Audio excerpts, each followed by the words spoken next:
Praise the lord. చేరువచ్చిన మీకు అందరికీ ప్రభు యేసుక్రీస్తు శుభాలు తెలియజేయుచున్నాను. ఈ దినము కొరకు ఏర్పాటు చేయడం లేఖన భాగము అపోస్తుల కార్యములు 11వ అధ్యాయము 5వ వచనం. నేను యొప్పే పట్టణములో ప్రార్థన చేయుచుండగా పరవశుడైతిని. అప్పుడు ఒక దర్శనము నాకు కలిగెను. అది ఏదనగా 4 చెంగులు పట్టి దింపబడిన పెద్ద దుప్పటి వంటి ఒక విధమైన పాత్ర ఆకాశం నుండి దిగి నా యొద్దకు వచ్చెను. Praise the Lord. దేవునికి స్తోత్రం. హల్లెలూయా, హల్లెలూయా, హల్లెలూయా, స్తోత్రం. Praise the Lord. షాలోమ్, మారనాథా. మీ అందరికీ ప్రత్యేకమైన వందనాలు తెలియజేస్తున్నాను. శాంతి టీవీలో ప్రసారమవుతున్నటువంటి ఆయన హెచ్చవలసి ఉన్నది, హీ మస్ట్ ఇంక్రీజ్, జాన్ 3:30 అనేటువంటి అనుదిన ఆత్మీయ కార్యక్రమం. ఈ కార్యక్రమం వీక్షించడానికి మిమ్మల్ని ప్రేమపూర్వకంగా ఆహ్వానిస్తున్నాను. మీ అమూల్యమైన సమయాన్ని కేటాయించి ఈ కార్యక్రమం వినడానికి సిద్ధంగా ఉన్నందుకు మీకు అభినందనలు తెలియజేస్తున్నాను. ప్రతిరోజు ఉదయం 8 నుంచి 8:30 వరకు, సాయంకాలము 4 గంటల నుంచి 4:30 వరకు. కాకపోతే ఒక్కరోజు శనివారం మాత్రం 3:30 నుంచి 4 గంటల వరకు ప్రసారం అవుతున్నటువంటి ఈ కార్యక్రమాన్ని బట్టి నేను ప్రభు నామాన్ని మహిమపరుస్తున్నాను. ప్రభు కృపను బట్టి ఇప్పటి వరకు 1370 ఎపిసోడ్లు చేయడానికి ప్రభు సాయం చేశాడు. స్తోత్రం, హల్లెలూయా. అనగా యోహాను సువార్తలో నుంచి, అపోస్తుల కార్యముల్లోంచి, 2 పుస్తకాల్లోంచి ఇప్పటి వరకు 1300 సందేశాలు, 1350కి పైగా సందేశాలు చేయడానికి ప్రభు సాయం చేశాడు. అందును బట్టి నేను ప్రభు నామాన్ని మహిమపరుస్తున్నాను. మీ ప్రార్థనా విషయాలు దయచేసి మాకు తెలియజేయండి. నా 2 నంబర్లు ఉన్నాయి, వాట్సాప్ నంబర్లు. వాటిని మీరు కాంటాక్ట్ చేయాల్సిందిగా కోరుతున్నాం. అంతేకాకుండా ఈమెయిల్ ద్వారా మీరు కాంటాక్ట్ చేయొచ్చు. gfi@2015 GFI అనగా గిడియోన్ ఫెలోషిప్ ఇంటర్నేషనల్, అది మా సహవాసం యొక్క పేరు. అంతేకాకుండా HMI అనగా హీ మస్ట్ ఇంక్రీజ్, ఆయన హెచ్చవలసి ఉన్నది అనే దాని యొక్క short form. GFI HMI 2015 @gmail.com. దేవుని స్తోత్రం. మీకేమైనా సందేహాలు ఉన్నట్లయితే దయచేసి మాతో పంచుకోండి. వాటికి వీలంత వరకు సమాధానాలు ఇవ్వడానికి ప్రయత్నం చేస్తాను. పరిశుద్ధాత్మ దేవుడు ఆ సమాధానాల ద్వారా మిమ్మల్ని ఒప్పింపజేయాలని, సత్యంలో నిలబెట్టాలని నేను ఆశిస్తున్నాను. మీకు ఏదైనా ప్రార్థన మనవులు ఉంటే పంపించండి. మీ కొరకు ప్రార్థించడానికి సిద్ధంగా ఉన్నాం. ప్రతి నెల మొదటి ఆదివారానికి ముందు ఎన్ని రోజులు వచ్చినా, 4 రోజులు వచ్చినా, 5 రోజులు వచ్చినా మా స్థానిక సంఘంలో ఉపవాస కూడికలు జరుగుతున్నాయి. ఆ కూడికలో ఉదయం సాయంత్రం కూడికలు ఉంటాయి, ప్రార్థన చేస్తూ ఉంటాం. మీ ప్రార్థనా విషయాలు, వేరు ప్రార్థనా విషయాలు వాళ్ళు తీసుకొచ్చేటి ప్రార్థనా విషయాల కోసం ప్రార్థన చేస్తూ ఉంటాం. కనుక మీ ప్రార్థనా విషయాలు ఈరోజు పంపించండి. మీ కొరకు ప్రత్యేకంగా ప్రార్థన చేస్తాం. ప్రార్థనా విషయాలు ప్రార్థించిన తర్వాత, అనగా ఈ ప్రార్థనలకు దేవుడు జవాబిస్తాడని విశ్వసిస్తున్నాను. ఏదో టైంపాస్ కోసం కూర్చొని ప్రార్థన చేయడం లేదు. టైంపాస్ కోసం మీ ప్రార్థనా రిక్వెస్ట్లు అడిగి వాటి కోసం ప్రార్థన చేయడం లేదు. ప్రార్థన ఆలకించువాడా అని భక్తుడు సంబోధించాడు. తన అనుభవాన్ని బట్టి చెప్పి ఉండొచ్చు. తన అనేకమైన ప్రార్థనలు ఆలకించినవాడు, తన కన్నిటితో చేసిన ప్రార్థనలు ఆలకించినవాడు. ప్రార్థన ఆలకించువాడు మన ప్రభు. Our God is prayer answering God. కాబట్టి అట్టి ప్రభువుని మనం స్తుతించవచ్చు, అటు ప్రభు సన్నిధికి రావచ్చు. అట్టి ప్రభు యొక్క కృపామయుడైనటువంటి ప్రభు యొక్క కృపాసనం దగ్గరికి మనం రావచ్చు. కాబట్టి ఇది మంచి అవకాశం, ప్రార్థించేటువంటి మంచి అవకాశం. విసుగక నిత్యము ప్రార్థన చేయవాలని యేసు ప్రభు తన శిష్యులకు చెప్పాడు. విసిగిపోతారేమో, నేను ఉన్నప్పుడే విసిగిపోయారో, నేను లేనప్పుడు మీ విసుగుదల ఇంకా ఎక్కువ అవుతుందేమో. Pray more, pray continuously, pray without ceasing, pray with perseverance. పట్టుదల కలిగి ప్రార్థించండి, ఏకాగ్రత కలిగి ప్రార్థించండి, ఆత్మలో ప్రార్థించండి అనేటువంటి సలహాలు మనం లేఖనాల్లో చూస్తున్నాం. కాబట్టి ఫెయింట్ అయిపోయి, అలసిపోయి, సొమ్మసిల్లిపోయి ప్రార్థన చేయొద్దు. తెప్పరిల్లి ప్రార్థించండి. తెప్పరిల్లిన అనుభవాన్ని ఆత్మదేవుడు కలిగించినప్పుడు అప్పుడు ప్రార్థన ఆరంభించండి. స్తోత్రం, హల్లెలూయా. పగలంతా ప్రయాణం చేసి అలసిపోయినప్పటికీ కూడా రాత్రి ఏమాత్రం నిద్రపోకుండా పెనుగులాడినటువంటి యాకోబులాగా, మన పితరుడైనటువంటి అబ్రహాం మనవుడైనటువంటి యాకోబులాగా మనం కూడా పెనుగులాడదాం. నా జీవితంలో పెనుగులాడేటువంటి, ప్రభువుతో పెనుగులాడేటువంటి అనేకమైన పగళ్ళు, అనేకమైన రాత్రులు ఉండాలని దేవుని సేవకునిగా కోరుకుంటున్నాను. ప్రభువుతో పెనుగులాడడం మన జీవితాన్ని మారుస్తుంది. ప్రభుతో పెనుగులాడినటువంటి అనుభవం, దేవదూతతో పెనుగులాడిన అనుభవం యాకోబు జీవితాన్ని మార్చింది. 20 సంవత్సరాల లాభాన్ని దగ్గర ఉన్నప్పుడు అతని జీవితం మారలేదు. కానీ ఎప్పుడైతే పెనుగులాట ద్వారా అతని నడక మారింది, పెనుగులాట ద్వారా అతని పేరు మారింది. పెనుగులాట మనకు కావాలి, ఆత్మలో సంఘర్షణ కావాలి, ఆత్మలో ఆ పెనుగులాట అనుభవం మనకెంతైనా అవసరత ఉంది అనే సంగతిని మీకు గుర్తు చేస్తున్నాను. దేవుని స్తోత్రం, హల్లెలూయా. ఈ సమయంలో మనము దేవుని వాక్యాన్ని ధ్యానించుకుందాం. నిన్న మనం కొన్ని విషయాలు ఆలోచించాం. వినబడినవి ఏంటి? ఏవేవో వినబడుతున్నాయి, అన్నీ వినలేము, అన్నీ వినకూడదు. విన్నవన్నీ క్షేమాభివృద్ధిని కలుగు చేయవు, విన్నవన్నీ విశ్వాసాన్ని వృద్ధి చేయవు. కాబట్టి వినకూడనివి ఉన్నాయి, వినాల్సినవి ఉన్నాయి, చూడకూడనివి ఉన్నాయి, చూడాల్సినవి ఉన్నాయి. వ్యర్థమైన వాటిని చూడకుండా నా కన్నులు తిప్పివేయము అని భక్తుడు ప్రార్థన చేశాడు. దాన్ని కాస్త మార్చి వినకూడని వాటిని వినకుండా నా చెవులు తిప్పివేయము అని ప్రార్థించడంలో కూడా తప్పేం లేదు.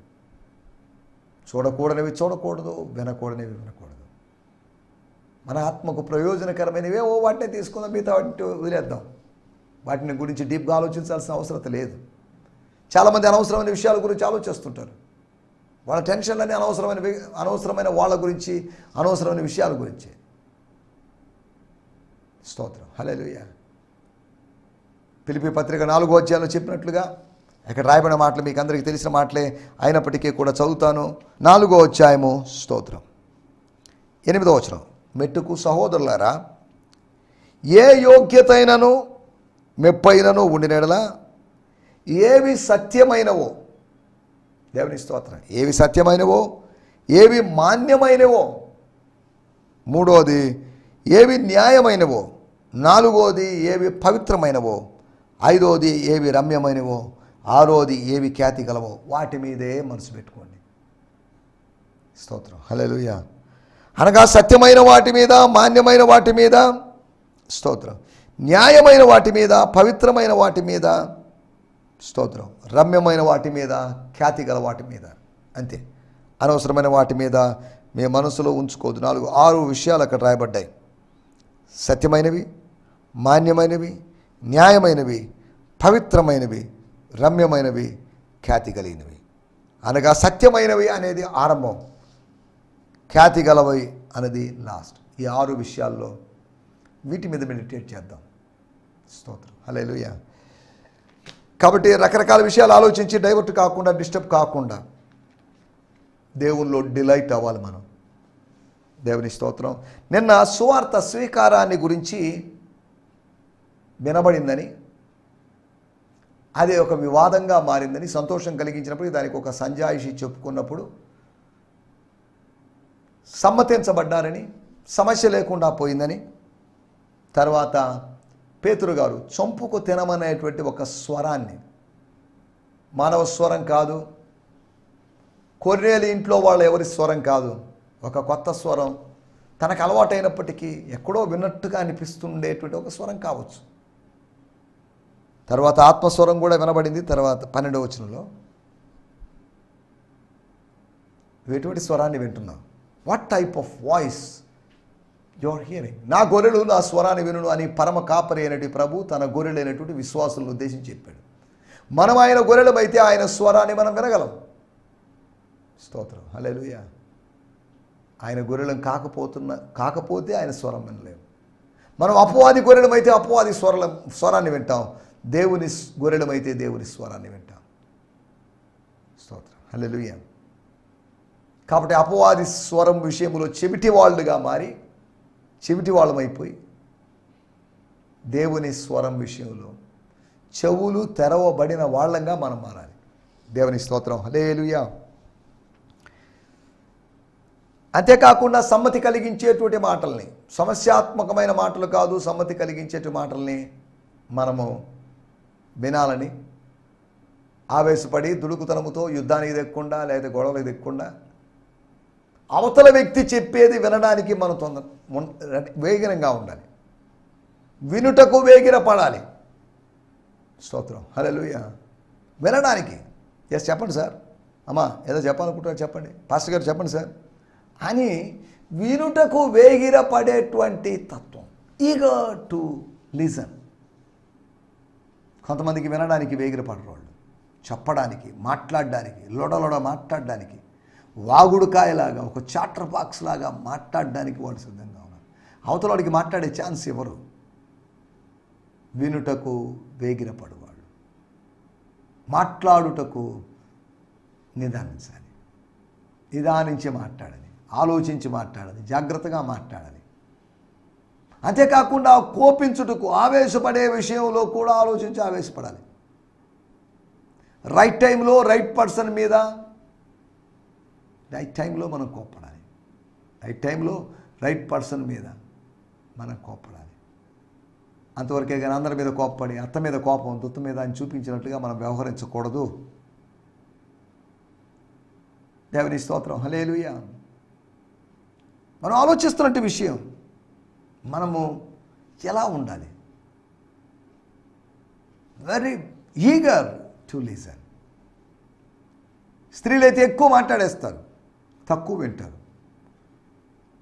ప్రార్థనలో మనం ఎక్కువ మాట్లాడేస్తాం, వినేది అసలు ఉండదు, చాలా తక్కువ శాతం. ప్రార్థనలో దేవస్వరాన్ని విందాం. మీరు మాట్లాడారే, మిమ్మల్ని మాట్లాడించగలిగిన దేవుడు మీతో మాట్లాడగలడు. మనల్ని మాట్లాడించిన దేవుడు మనతో మాట్లాడగలడు. కాబట్టి స్తోత్రం. ఆదామా నీవెక్కడా అని ఆదామును అడిగాడు. దేవా నీవెక్కడా అని ఆదాము తిరిగి అడగలేకపోయాడు. దేవుడు ఎక్కడున్నాడు, ఎప్పుడు వస్తాడు అన్నీ తెలిసిన ఆదాము. దేవుడు చెట్ల చాటున, మేఘాల చాటున దాక్కోలేదు. మానవుడు మానుల చాటును దాక్కున్నాడు, కానీ మహిమ స్వరూపైన దేవుడు మేఘాల చాటును దాక్కోలేదు. మన దేవుడు దాక్కునే దేవుడు కాదు, తను తాను బయలుపరుచుకునే దేవుడు. ఆదాముకు బయలుపరిచాడు. అది జస్ట్ బిగినింగ్. తర్వాత మానవాళంతటికి వారి వారి అవసరతను బట్టి వారికి కనబరుచుకునే దేవుడు, ప్రత్యక్షమయ్యేటువంటి దేవుడు. He is not only a revealing God but concealing God to. స్తోత్రం. ఆయన బయలుపరుచుకునే దేవుడే కాదు, అదే సమయంలో మరుగు చేసుకునే దేవుడు. ఒక నాణ్యానికి బొమ్మ, బొరుసు లాంటివి ఈ రెండు దేవుని స్వభావాలు. Concealing and revealing nature of God. Concealing nature of one God, revealing nature of one God అని కాదు.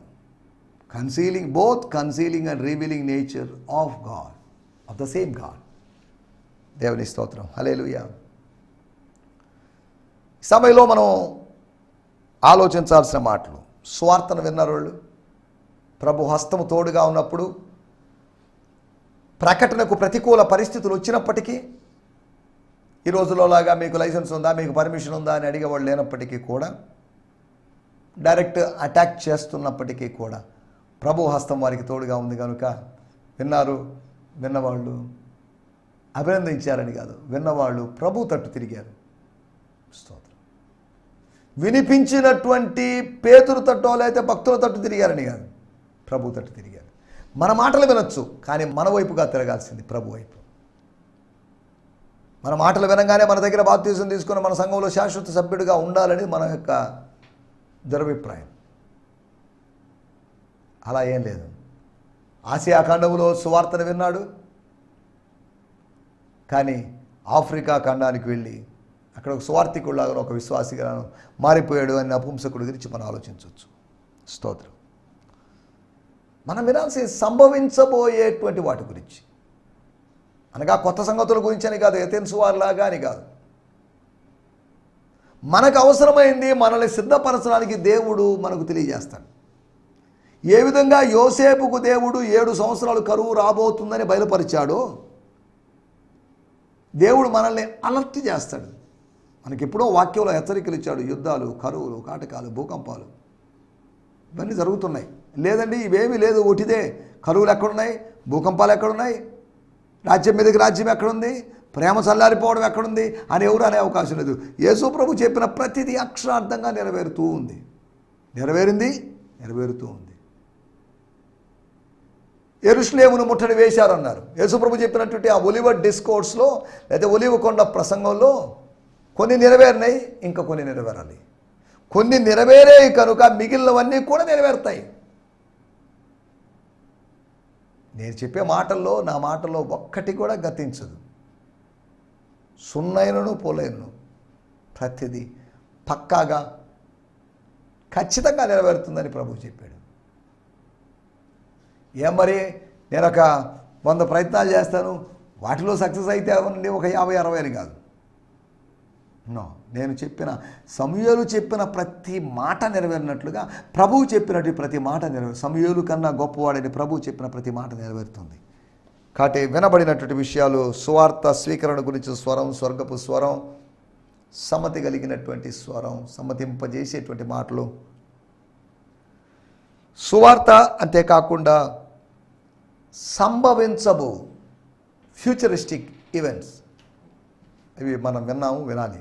ఇదిగో వర్షం వస్తున్నటువంటి ధ్వని నాకు వినపడుతుంది, ఎక్కడో వర్షం వస్తుంది, ఎక్కడో వర్షం కురుస్తుంది అని చెప్పబడినట్లుగా వర్షాన్ని ప్రవచించినటువంటి ఏలియాలాగా మనం అలా ముందు సాగడానికి ప్రభు మనకు సాయం చేయనుగాక.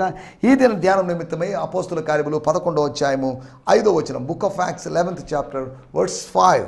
నేను యొప్పే పట్టణంలో ప్రార్థన చేయుచుండగా పరవశుడైతిని. అప్పుడు ఒక దర్శనము నాకు కలిగెను. అదేదనగా 4 చెంగులు పట్టి దింపబడిన పెద్ద దుప్పటి వంటి ఒక విధమైన పాత్ర ఆకాశం నుండి దిగి నా యొద్దకు వచ్చెను. స్తోత్రం. One day when I was in the city of Joppa, Joppe, while I was praying, I fell into an ecstatic trance and I went into another realm. స్తోత్రం. అపోస్తల కార్యంలో 10:10 దగ్గర ఫుట్ నోట్ ఉంది, చూడండి, అని కింద ఇచ్చినారు, మనం దాంట్లోకి వెళ్ళలేదు. ఒకరోజు నేను యొప్పే నగరంలో ఉన్నప్పుడు నేను ప్రార్థిస్తూ ఉండగా, ప్రార్థన చేసిన తర్వాత కాదు, ప్రార్థిస్తూ ఉండగా నాకు తెలియనటువంటి, నేను ఎరగనటువంటి, మానవాతీతమైనటువంటి ఒక ఆనందకరమైనటువంటి అనుభూతిలోకి, ఒక ట్రాన్స్లోకి, ట్రాన్స్ఫర్మేషన్లోకి అని కాదు, ట్రాన్స్లోకి వెళ్ళాడు. దేవుడు ఒకవేళ మనల్ని ట్రాన్స్లోకి తీసుకుని వెళ్తే అది ట్రాన్స్ఫర్మేషన్ ఎక్స్పీరియన్స్లోకి మనల్ని నడిపిస్తుంది. మనంతటా మనమే ట్రాన్స్లోకి వెళ్ళిపోయాము అనుకోండి, మందు తాగిన వాళ్ళు కూడా ట్రాన్స్లోకి వెళ్ళిపోతున్నారు. మెడిటేషన్లు, ధ్యానాలు చేసేవాళ్ళు సమాధి అనేటువంటి ఎక్స్పీరియన్స్లోకి వెళ్తున్నారు. సరే, మనం ఇప్పుడు వాటిలోకి వెళ్ళలేదు. And I went into another realm. ఈ రంగములో కాకుండా, భౌతిక రంగములో కాకుండా వేరొక రంగములోకి నేను ప్రవేశించాను, నా ఆత్మ ప్రవేశించింది. నెక్స్ట్ లెవెల్లోకి నేను వెళ్ళిపోయాను. చదువుదాం. వాడుక భాషలో 11వ అధ్యాయము 5వ వచనం. స్తోత్రం, స్తోత్రం. యొప్పే పట్టణంలో ప్రార్థిస్తుండగా నాకు దర్శనం కలిగింది. ఆ దర్శనంలో ఒక దివ్య సంగతి చూశాను. దివ్య సంగతిని నేను చూశాను. ఆ దివ్య దర్శనంలో ఒక పెద్ద దుప్పటి లాంటిది ఆకాశం నుండి ఎవరో దాన్ని 4 మూలలు పట్టుకొని క్రిందకు దింపుతున్నట్లు చూశాను. అది నేనున్న స్థలంలో దిగింది. స్తోత్రం, హల్లెలూయా. తనని ప్రశ్నించిన వారిని సమ్మతింపజేయడానికి, తనతో వాదించిన వారిని ఒప్పింపజేయడానికి పేతురు గారి యొక్క ప్రయత్నాలు. ఈ ప్రయత్నాల్లో విఫలమవుతాడో సఫలమవుతాడో తనకు తెలియదు, కానీ తన ప్రయత్నం చేశాడు. సఫలమైనా పర్లేదు, విఫలమైనా పర్లేదు, మన ప్రయత్నం మాత్రం మానకూడదు. Either you will fail or pass. It doesn't matter to us. It doesn't matter to you. But you have to do your effort. ప్రభువుని ఆశ్రయించి నీ ప్రయత్నం నువ్వు చేయాలి. ప్రభు సాకారుడుగా ఉంటాడు. God will help you. దేవుని స్తోత్రం, హల్లెలూయా. మన టైటిల్ ప్రార్థన చేయుచుండగా ఏం జరిగింది? నేను ప్రార్థన చేయుచుండగా పరవశుడనై ఒక దర్శనాన్ని నేను చూశాను. రాయబడిన మాట చూడండి. నేను ప్రార్థన చేస్తున్నాను. దేనికోసం ప్రార్థన చేస్తున్నాడో ఏమో మరి తెలియదు. అనుదిన ప్రార్థనా సమయం కాబట్టి ఆ సమయంలో ప్రార్థించాడు, మనకు తెలియదు. ప్రభా, ఎంతకాలము ఇతని ఇంట్లో ఉంటాను నేను? ఈ చర్మకారుని ఇంట్లో ఉంటాను, అతను ఎంత ప్రేమించినా కానీ, అలాగనే అతని ఇంట్లో నేను ఉండడం అది కరెక్ట్ కాదు. లేదా పేతురు యొక్క పరిచర్యను చూసి ప్రభావితుడై ఇన్ఫ్లుయెన్స్ అయి, సార్ మీరు ఎక్కడో దేనికండి మా ఇంట్లో ఉండమని చెప్పి ఉండొచ్చేమో, లేదా రెంట్ ఇచ్చాడో లేదా ఇవన్నీ మనకు రాయబడలేదు. పేతురు ప్రార్థిస్తూ ఉన్నాడు. ప్రార్థించినప్పుడు అతని కోసం ద్వారం తెరవబడింది. దేవుని స్తోత్రం, హల్లెలూయా. ప్రార్థన చేయుచుండగా జరిగిన విషయాన్ని గురించి రాయబడింది. ప్రార్థన చేయుచుండగా పరవశపు అనుభవం, ట్రాన్స్ ఎక్స్పీరియన్స్. రెండో విషయాన్ని నేను మీకు జ్ఞాపకం చేస్తాను. ప్రార్థన చేయుచుండగా ఏం జరిగింది? మొదటి రాజుల గ్రంథము 18వ అధ్యాయము 38వ వచనం. మొదటి రాజుల గ్రంథము 18:38. స్తోత్రం, స్తోత్రం. అతడు ఇలాగున ప్రార్థన చేయుచుండగా యెహోవా అగ్ని దిగి దహన బలి, యెహోవా అగ్నిలాగా దిగేని కాదు, యెహోవా దగ్గర నుంచి వచ్చినటువంటి the fire of the Lord, the fire from above, the fire God prepared, or the fire God has hidden for few years. అనేక సంవత్సరాలుగా లేదా కొన్ని నెలలుగా దాచి ఉంచినట్టు అగ్ని, దానిని he open the heavens and he send that fire. ఎప్పుడు అంటే ఏలియా అనేటువంటి భక్తుడు ప్రార్థన చేయుచుండగా. స్తోత్రం. ప్రార్థన చేయుచుండగా అంటే అతను కళ్ళు మూసుకున్నాడు. కళ్ళు తెరుచుకొని ప్రార్థన చేయరు. కళ్ళు మూసుకొని ప్రార్థన చేయుచుండగా ఏం జరిగింది? అక్కడ ఉన్నట్టుండి తన కళ్ళ ముందు ఒక వెలుతురు చూస్తున్నాడు. ఒక బ్లూయిష్ లేదా యెల్లోయిష్ లేదా ఒక లైట్ను చూస్తున్నాడు. ఆ వాతావరణం అంతా సాచురేట్ అయిపోయింది. ఆ వాతావరణం అంతా ఏదో మారిపోయింది. అగ్ని దిగి వచ్చినప్పుడు ఏదో శబ్దం వచ్చిందని కాదు, ఏదో దిగి వచ్చినప్పుడు ఏదో వేడి అనుభవం, వెచ్చదనపు అనుభవం. ఏంటి సడన్గా ఈ వేడేంటి, ఈ వెలుతురేంటి? వెలుతురు వేడి కలిగినటువంటి ఒక అనుభవం. కళ్ళు తెరిచి చూసరికి అది నా ఫీలింగ్, నా భ్రమాని కాదు, వాస్తవంగా అగ్ని దిగింది. Literal fire has come down from heaven. మూడో ఆకాశంలో అగ్ని ఎక్కడ ఉంటుందండి? మొదటి ఆకాశం లాగా రెండవ ఆకాశం, మూడో ఆకాశం ఇవన్నీ సేమే కదా? లేకపోతే తేడాలు ఉన్నాయి? మొదటి ఆకాశం మాత్రమే ఉంది, 2, 3 ఆకాశాలు ఎక్కడున్నాయి అని ఇలా అడిగితే మనం వాటి గురించి మాట్లాడుకోదలుచుకోలేదు ఇప్పుడు. స్తోత్రం, హల్లెలూయా. మనం ఆలోచిస్తున్నట్టు విషయాలు. ప్రార్థన చేయుచుండగా పరవశపు అనుభవం కలిగింది. ప్రార్థన చేయుచుండగా అగ్ని దిగింది. ప్రజల యొక్క నమ్మకం కోసం, ప్రజలను ఒప్పించడం చేయడం కోసం దేవుడు అగ్నిని దించాడు. దేవుడిని అడిగాదు, ఆ సవాలు విసిరింది. దేవుడిని అడిగి విసిరాడు లేదు మరి మనకు తెలియదు. ఏమండి దీనికి ఓకేనా, మీకు సమ్మతమేనా? ఎస్ అండి. మీరు ఎక్కువ మంది ఉన్నారు కాబట్టి ముందు మీరు స్టార్ట్ చేయండి. స్టార్ట్ చేశారు, అగ్ని దిగి రాలేదు. అగ్ని ఎప్పుడు దిగి వచ్చిందంటే ఏలియా ప్రార్థిస్తూ ఉండగా. బయలు ప్రవక్తలు ప్రార్థన చేశారు, ఏం జరగలేదు. కొంతమంది ప్రార్థన చేస్తారు, ఏం జరగదు. ఆకాశం నుంచి అగ్ని కుమ్మరించబడినట్లుగా ఏలియా ప్రార్థించాడు. ఆకాశం నుంచి వర్షము కుమ్మరించబడినట్లుగా ఏలియా ప్రార్థించాడు. అనగా అగ్ని ఆకాశములో ఉంది, నీళ్లు ఆకాశంలో ఉన్నాయి. దేవుడు వీటన్నిటినీ, చల్లని నీటిని, వెచ్చని అగ్నిని, స్తోత్రం, దేవుడు దాచి ఉంచాడు. తన దేవాలయపు ధనాగారములో దాచి ఉంచాడు.